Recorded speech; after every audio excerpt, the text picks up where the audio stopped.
I don't understand Americans that say, I'm marrying my best friend. You're like, no, I don't want to marry my best friend. Like, I don't think Johnny's my best friend. He's my husband. He's my partner. And like, yeah, we're intimate in a way that I would never be with my best friend. Yeah, of course. Don't French me, Alex. I think there's something to be said about attraction that is so strong early on, and then it always kind of fades away. Like, I think especially as we age, like we tend to be a little bit lazy in the relationship. Stop talking about me. I like sweatpants. I don't want to brush my hair. I think couples that don't exchange tongues, it's a problem. And what you mean is with kissing. I mean, like French kissing. Okay, so, but how often are you French kissing Johnny?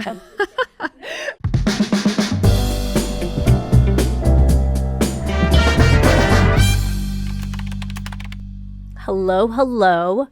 Alex was just saying, what should we talk about today? And I said, I'm going to surprise you. Oh my God, I'm scared. Well, you should be scared. No, but really, so what I want to talk about today, because a lot of people talk to me about it, is essentially the dynamics of what it's like. Essentially, like, how do I even talk? Like, I guess what I think is really interesting is that when we first started our company, right, Johnny was a musician, right? He was very much like the hands-on dad because you were out there hustling, working your bottom off. And now, right, as a side gig, he's built Hulkin into this massive business. And you're now working one-on-one with him. And I just actually want to talk about your relationship with Johnny and the evolution. No, really. Now I turn into couples therapy. Yeah, okay, Johnny, no, the evolution. We have a secret Johnny. He's not here. No, the evolution of your relationship with Johnny. No, but it is what has interesting. It is really interesting. I remember when we had Isaac, we had a Who's your nanny, firstborn? Our firstborn, so 10 years ago, oh my God. But Johnny was with him 2 days a week, and we had a nanny only 3 days a week. Because we couldn't afford a nanny more than 3 days a week. And Johnny had more time during the day because his gigs were at night. And now here we are 10 years later. And like you said, it's such a different dynamic. It's now we can afford a nanny full time. But I sometimes wonder, because we're literally sitting next to each other all day long. And then at home we're together. Like, is it going to be a problem down the road? Like, are we going to eat each other up? But you never get frustrated with him. No, we never do. And that's so strange. That's why I'm weirded out. And I'm like, it's going so well still. But you see a lot of husband and wife businesses that they end up in divorces, or like it's tense. Like we even saw it firsthand at House that they're run. They're a great couple though. They're an amazing couple, I'm saying, but like to see them in a work dynamic, it's interesting, right? And like sometimes even Johnny and I, the way we talk to each other at work, I wonder like how does that translate into the home? Does it translate into the home? But we're basically together all day, every day. But what I find really interesting together. Is you and Johnny at work. You treat him with such respect. But I think that's the baseline of our relationship. I know, that's amazing. Talk to me about that. No, because we respect each other so much. So much. It's insane. But at home, it's the same. Like, I know there are things that I will never tell Johnny. Like, because even, sometimes I'm annoyed or whatever. Like, normal couple stuff. Yeah. I just don't. That is so amazing. Guys, I'm telling you, if you've seen this relationship. And vice versa. No, and from day one, because a lot of people don't know, but in the early days of our first business, we moved to San Francisco together and we all lived together. I have seen their relationship as new parents. Yeah, and we had a baby in the house, literally. A baby. We were living in a small San Francisco apartment and I was there. And what I can tell you is they have this relationship that was just full. There was just so much respect there. And there were a lot of things that you could be annoyed with him about and vice versa. But you guys never cross the line. We also understand each other's strengths and weaknesses. And, as much as we want everything to be 50-50, it's never 50-50. Like, he completely senses when I only have 10% to give. Yeah. He will give the 90%. When he only has 1% to give, I'm here to show up and give him 99%. You know what's interesting? It's kind of why our work relationship is. Because it's respect. It's respect. And it's like when you don't have the capacity, I jump in. And when I don't have the capacity, you jump in. And there's never any guilt or this is what, we're never tallying it up of who's doing what. And also, we've gotten very annoyed with each other. Yeah. But we never cross that line. We never cross that line because as much as we can disagree, like we have respect. I know that there's a reasoning behind your argument that I respect. And vice versa. You know that as crazy as I may sound and you don't agree with me, you know that there's some logic behind it that you respect. Like, it's interesting. I've never called you a fucking stupid bitch, even though I think it a lot. That's a lie. No, I've never called you that. But no, I think it's... And also one thing that I tell my friends a lot about your relationship with Johnny, because it is a beautiful thing and I've seen it very close. Like, because a lot of people are like, oh, is it really that good of a relationship? Oh my God. Are they How much do you guys talk about us? And I'm like, no, it's genuinely that great. And you have, I'll never forget how you always said that you always make time to go on a date night. And you know what? You make time for each other, no matter how busy you are. You do make time to go one-on-one without the kids to dinner, or you do a staycation. Yeah, we like really prioritize once a year at least. We go on a vacation, just the two of us. Since the kids were small, I remember the first time we went to Big Sur for my birthday, and who was babysitting? I was babysitting Isaac. Lee was babysitting Isaac. You had no experience with kids, and Isaac was like 1, maybe. Yeah. But yeah, we need to find these pockets of times together. No, I have a friend. That they don't have a babysitter.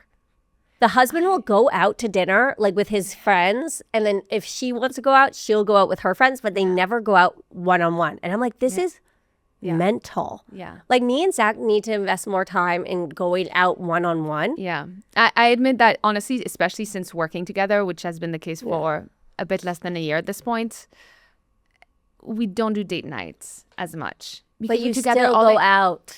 We go out so much with friends, like, but without the kids. Without the kids, no, totally. We have a life outside of the kids, outside of the household, and obviously we go on business trips all the time. No matter how tired you are, we know you still pleasure Johnny. God. Okay, this is getting out of line. No, but I'm just saying it's important because people are tired. Okay, we're not going to talk about that, but I will say that the business trips, like, it's crazy that I've reached the There is no unfinished business with Alex. Okay, can we turn the things around? What about how you pleasure Zach? We're talking about that. No, but I often think, like, how is Alex not tired?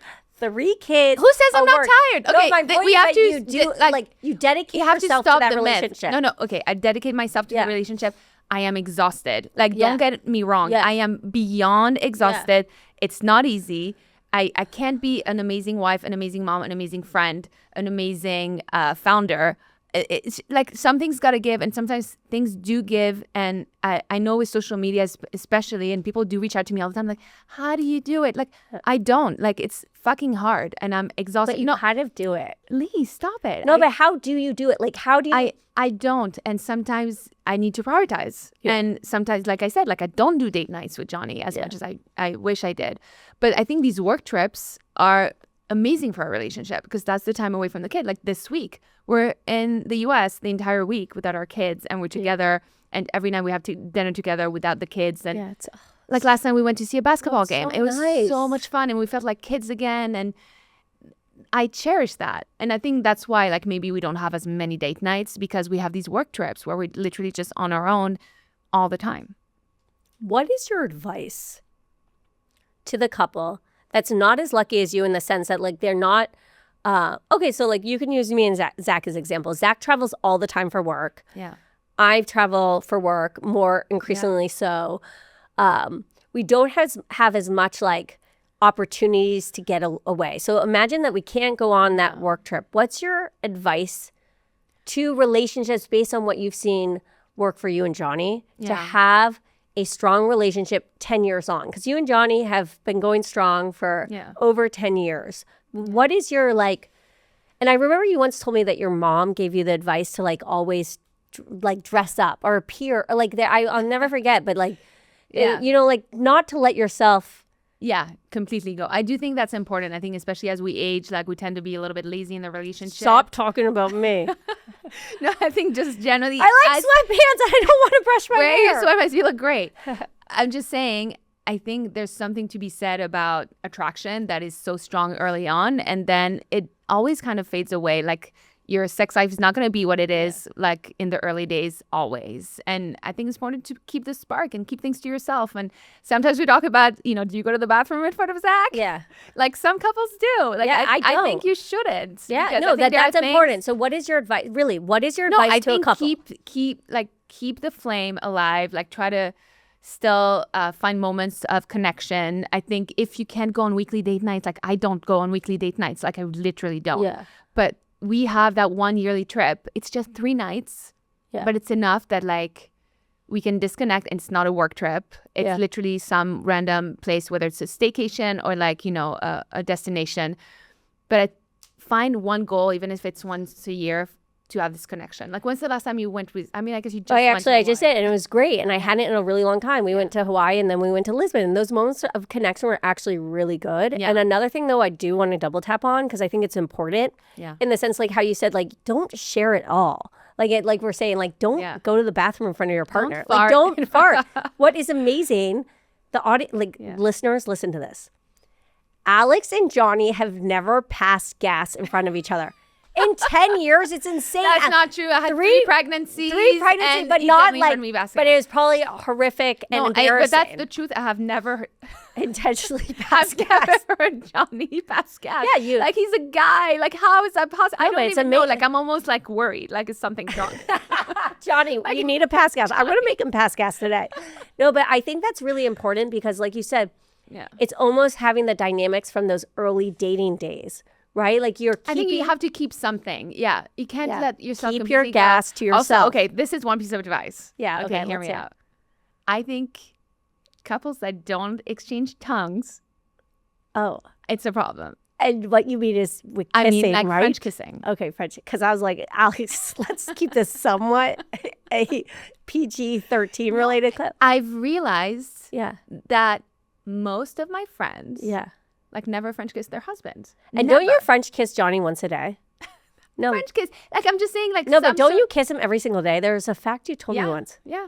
Like in the morning, in the evening, or is it not? I'm not talking about like French kissing on the sofa like teenagers. I'm just saying like a little bit more than just like a kiss on the cheek. Okay, so but how often are you French kissing Johnny?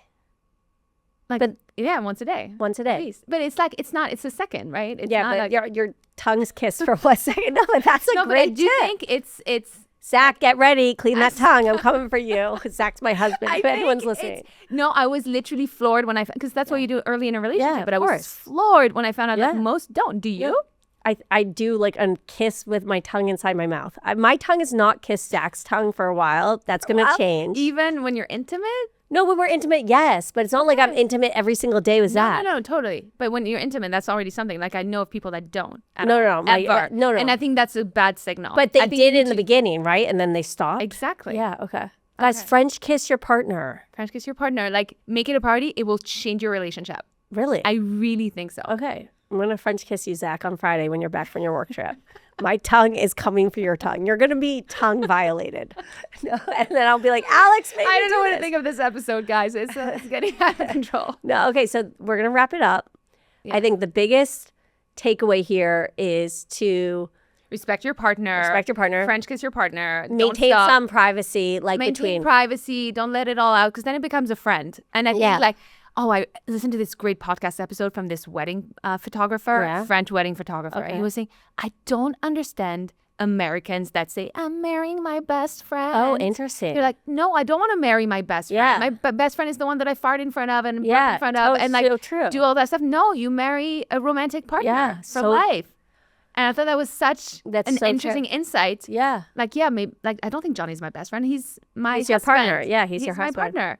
Yeah. And like, we're intimate in a way that I would never be with my best friend. Don't French me, Alex. Yeah.